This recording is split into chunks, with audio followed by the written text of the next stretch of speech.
Il y a des erreurs qui salissent. Il y a des erreurs qui font mal. Et il y a des erreurs qui détruisent l'âme.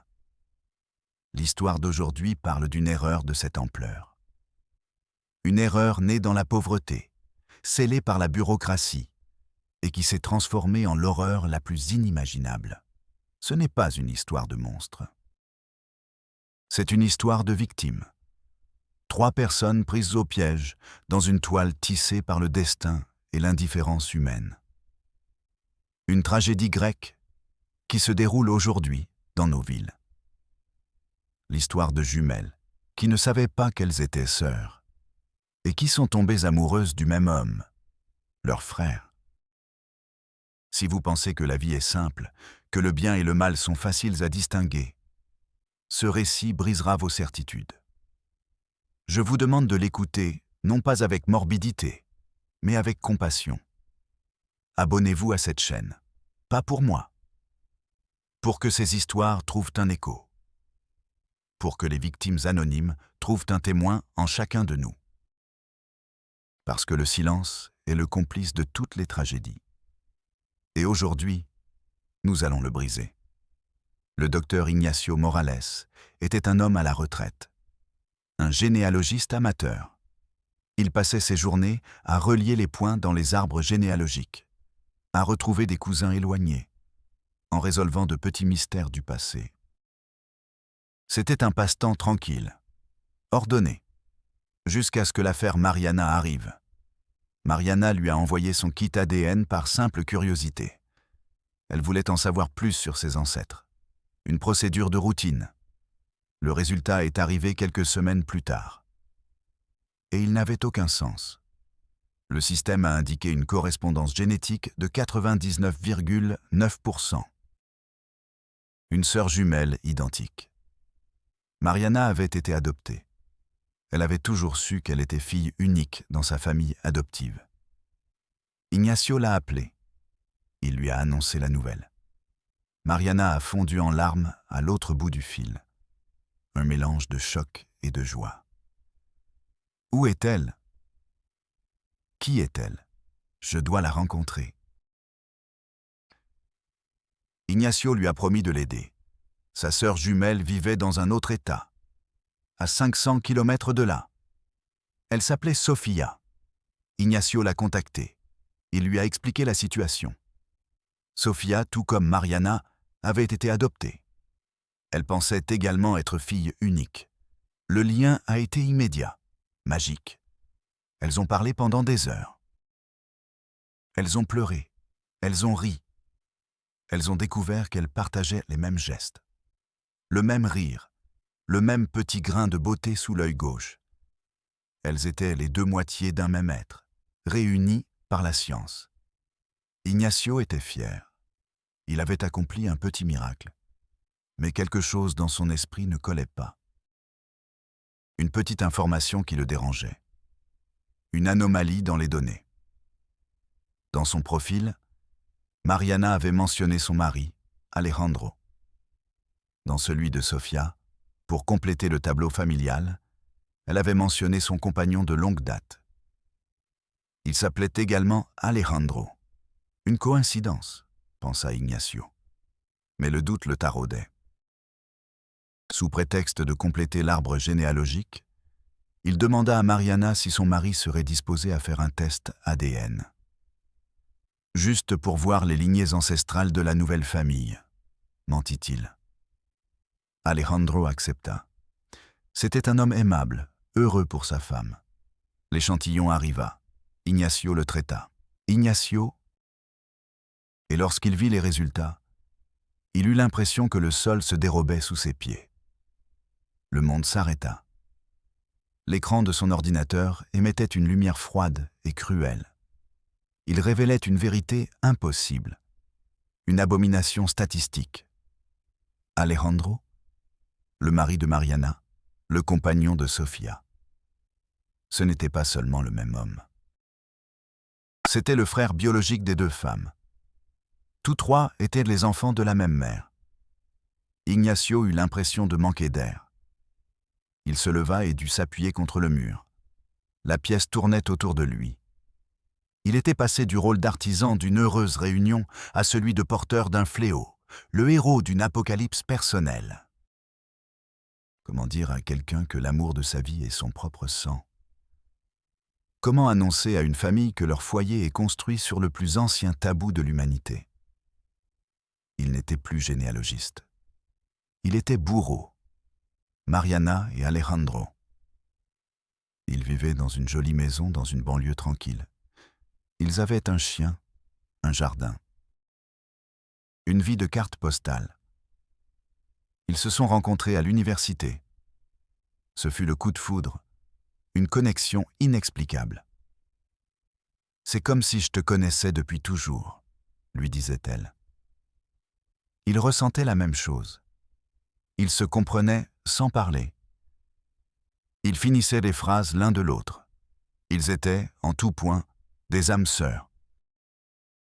Ils se sont mariés à 25 ans. Un mariage sur la plage. Ils ont vécu 5 ans de mariage heureux, solide, enviable. Ils essayaient d'avoir un enfant. Cela faisait 2 ans qu'ils essayaient, sans succès. Les médecins ne trouvaient aucune raison physique. « Continuez d'essayer », leur disait-il. « Parfois, ça arrive. » L'échec mensuel était une petite ombre sur leur bonheur. Mais leur amour était plus fort. Sofia et Alejandro. Ils vivaient dans un appartement en ville. Un petit endroit rempli de livres et de musique. La vie de Sofia avait été plus difficile que celle de Mariana. Sa famille adoptive était modeste. Elle travaillait comme graphiste indépendante. Elle a rencontré Alejandro lors d'un voyage professionnel. Il était ingénieur. Son projet l'avait amené à Sofia pour 6 mois. L'alchimie était explosive. Une passion qui les consumait. Lorsque le projet d'Alejandro prit fin, ils ne purent pas se séparer. Il lui proposa un arrangement peu conventionnel. Son travail l'obligeait à voyager constamment. Il passerait 2 semaines dans la ville de Mariana, sa base, et 2 semaines à Sofia, où il ouvrirait un petit bureau satellite. C'était un mensonge élaboré, construit pour mener 2 vies parallèles. Sofia accepta. Elle l'aimait. Tout moment passé avec lui valait mieux que rien. Ils n'étaient pas légalement mariés. Mais pour eux, ils étaient mari et femme. Alejandro était le centre de son univers. Ignacio Morales regardait les 3 photos sur son écran. Mariana, Sofia, Alejandro. Souriant, heureux, ignorant. 3 personnes vivant un mensonge dont elles n'avaient même pas conscience. Alejandro n'était pas un monstre. Ce n'était pas un trompeur calculateur au sens classique du terme. Ignacio l'avait compris en relisant ses notes prises lors de leur conversation. Alejandro aimait ces 2 femmes. Et il ne pouvait pas choisir. Parce qu'elles étaient, en substance, la même femme. L'une reflétait le calme, la stabilité dont il rêvait. L'autre, la passion, la créativité qui l'inspirait. Il aimait les 2 moitiés de sa propre sœur, sans le savoir. C'était une tragédie d'une perfection terrifiante. Ignacio devait parler. Le silence le tuait. Il appela Alejandro en premier et lui demanda une réunion urgente, en personne, dans un lieu neutre, Ils se sont retrouvés dans un café à mi-chemin, entre les 2 villes. Alejandro est arrivé en souriant. Il pensait qu'il s'agissait de parler davantage des ancêtres de Mariana. Ignacio ne pouvait pas tourner autour du pot. Il a posé les 3 profils ADN sur la table, 3 feuilles de papier qui constituaient une condamnation à mort. Il lui a expliqué, froidement, scientifiquement. Le sourire d'Alejandro s'est effacé.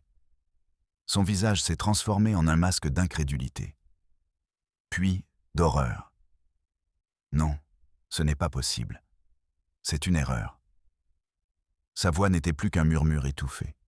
« Regardez les marqueurs génétiques », a dit Ignacio, la voix tremblante. « Il n'y a pas d'erreur. » Alejandro regarda les papiers. Il ne comprenait pas les chiffres. Mais il comprit la conclusion. Il resta immobile, fixant un point sur le mur. Ses mains se mirent à trembler. Il laissa tomber sa tasse de café. Elle se brisa en 1000 morceaux sur le sol. Il ne bougea pas. Il ne cligna pas des yeux. Son visage perdit toute couleur. « Mon Dieu » murmura-t-il. « Qu'ai-je fait » Ignacio ressentit un élan de compassion bouleversant. L'homme devant lui n'était pas un méchant. Il était l'épicentre d'un tremblement de terre dont il n'était pas responsable. C'était un homme qui venait de découvrir que toute sa vie, tout son amour était un péché, une erreur, une aberration. Comment une telle tragédie peut-elle naître? Elle n'apparaît pas de nulle part. Elle est semée 30 ans plus tôt, dans le terreau fertile du désespoir. Ignacio Morales, désormais poussé par un besoin obsessionnel de comprendre, devint détective. Il fouilla dans des archives poussiéreuses. Il parla d'anciens employés d'hôpitaux. Il a suivi une piste froide que personne d'autre ne voulait suivre. Et il a trouvé Laura, la mère. Il l'a trouvée dans un petit village du Michoacán, une femme de 50 ans, le regard usé par une vie de regrets. Au début, elle a tout nié. Mais Ignacio lui a montré les photos de ses 3 enfants adultes. Et la femme s'est effondrée.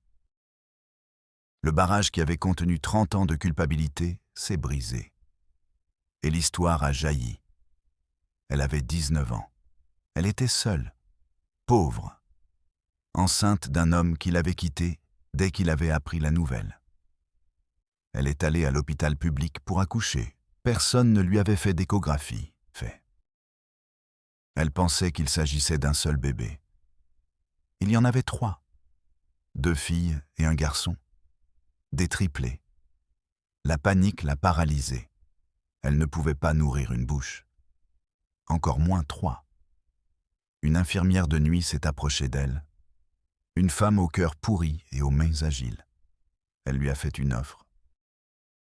« Je connais 2 bonnes familles », lui a-t-elle dit. Riches. Elles ne peuvent pas avoir d'enfants. Elles paieraient bien pour les filles. L'infirmière lui présenta cela comme un acte de miséricorde. Vous leur offrirez une vie meilleure. Une vie que vous ne pourrez jamais leur donner. Laura, encore sous l'effet des médicaments administrés pendant l'accouchement, terrifiée par l'avenir, accepta. On lui donna une liasse de billets. Assez pour disparaître. Pour recommencer à zéro. L'infirmière falsifia les registres. Les 2 filles furent se déclarer mortes-nées. Elles n'existèrent jamais officiellement. Elles furent vendues à 2 familles différentes, dans 2 États différents. Mariana et Sofia. Laura a gardé le garçon. Alejandro. Elle a quitté le village le soir même. Elle n'a jamais regardé en arrière. Mais le souvenir des 2 petits visages qu'elle avait abandonnés l'a hantée dans chaque cauchemar pendant 30 ans. C'était le secret qui la dévorait de l'intérieur. Un crime parfait, né de l'abandon et de la corruption. Un crime que le système n'a jamais détecté. Parce que le système n'est pas conçu pour rechercher ceux qui n'existent pas sur le papier. Avec la vérité entre les mains, une vérité monstrueuse et complète, Ignacio Morales a fait ce que tout citoyen honnête aurait fait. Il s'est adressé aux autorités. Il croyait naïvement que le système se mobiliserait, qu'il chercherait à corriger l'erreur, qu'il rendrait justice d'une manière ou d'une autre. Il avait tort. Son premier arrêt fut le registre civil central. Un bâtiment labyrinthique qui sentait le vieux papier et le temps figé. Il obtint un rendez-vous avec un directeur adjoint, un homme à la moustache grise et à la patience visiblement limitée. Ignacio étala les documents sur le bureau. Les tests ADN, la confession signée de Laura, les photos. J'ai besoin que les faux certificats de naissance des 2 filles soient annulés et que les bons soient délivrés. Elles ont besoin de savoir qui elles sont, officiellement. Le sous-directeur examina les papiers sans les toucher.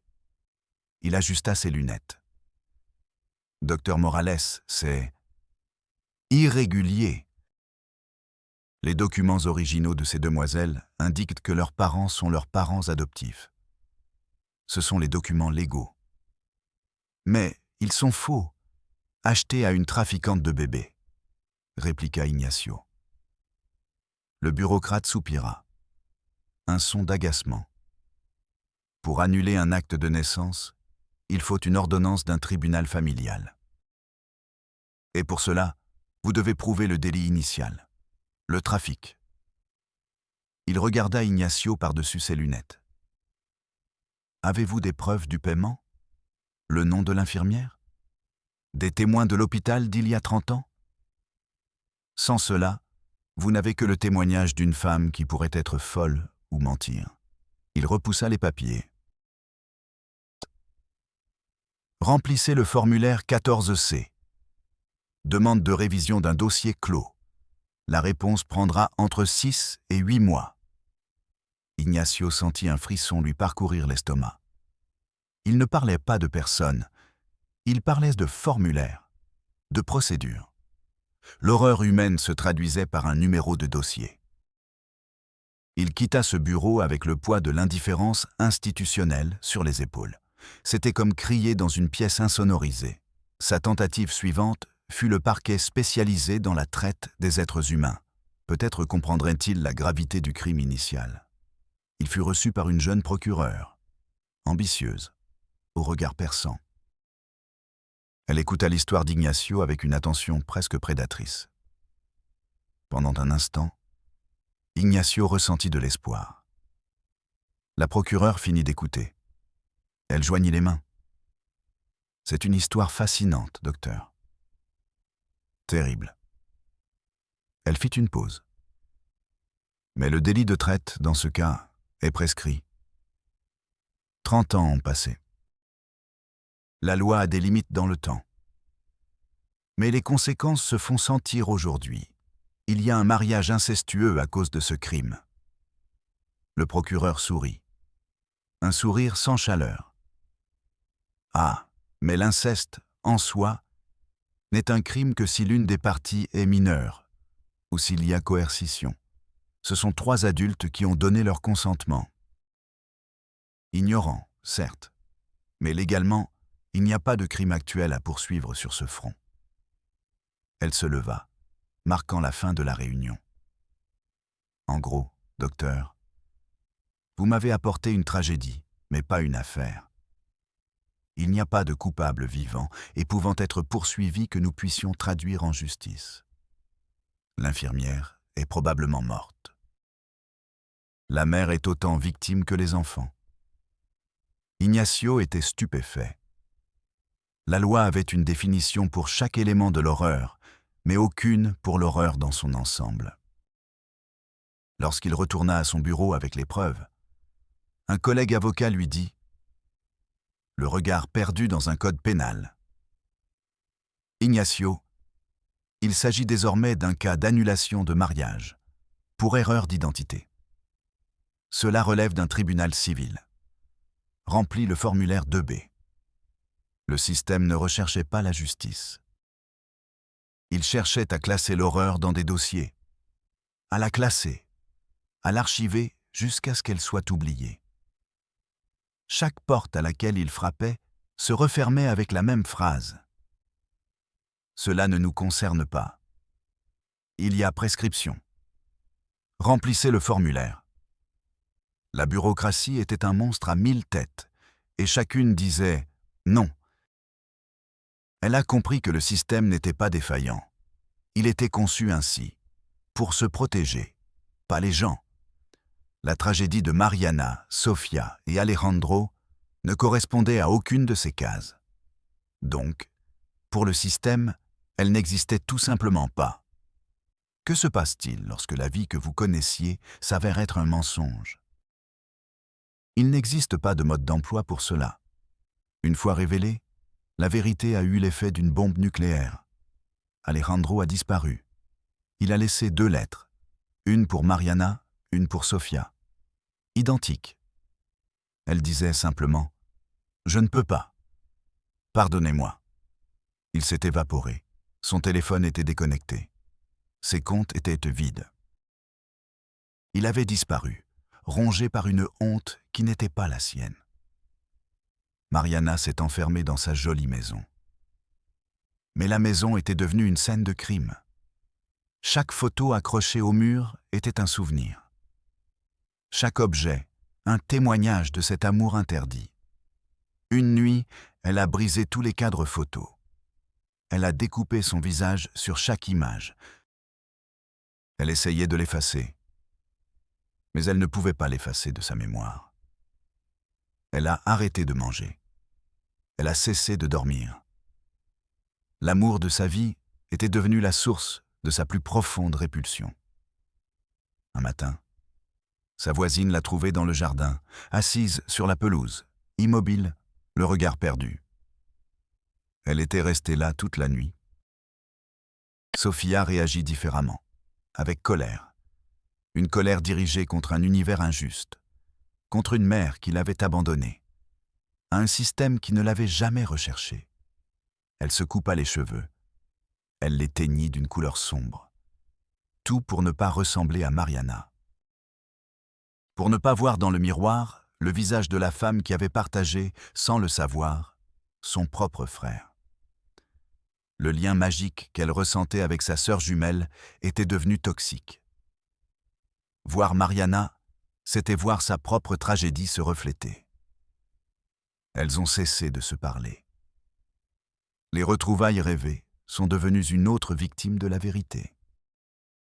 Ignacio Morales ne revint jamais à la généalogie. Cette affaire l'avait brisé. Il conserve les 3 profils ADN dans un coffre-fort. 3 feuilles de papier qui résument une catastrophe qui aurait pu être évitée. La tragédie n'était pas l'inceste. Ce n'était qu'un symptôme. Le véritable mal était un système qui permet à un enfant de naître sans jamais exister sur le papier. Une infirmière corrompue. Un hôpital négligent. Un registre civil indifférent. 30 ans de petits échecs bureaucratiques qui se sont accumulés jusqu'à créer un monstre. Mariana, Sofia et Alejandro ne sont pas les seuls. Ce sont seulement ceux que nous connaissons. Combien d'autres enfants fantômes y a-t-il? Combien d'autres vies sont en passe de s'écraser, simplement parce que quelqu'un, quelque part, n'a pas pris la peine de bien faire son travail? L'erreur est déjà commise. Des vies sont brisées. Et le système, comme toujours, continue de fonctionner. Archivant l'horreur. En attendant la prochaine tragédie qui ne trouvera pas non plus sa place dans ces formulaires.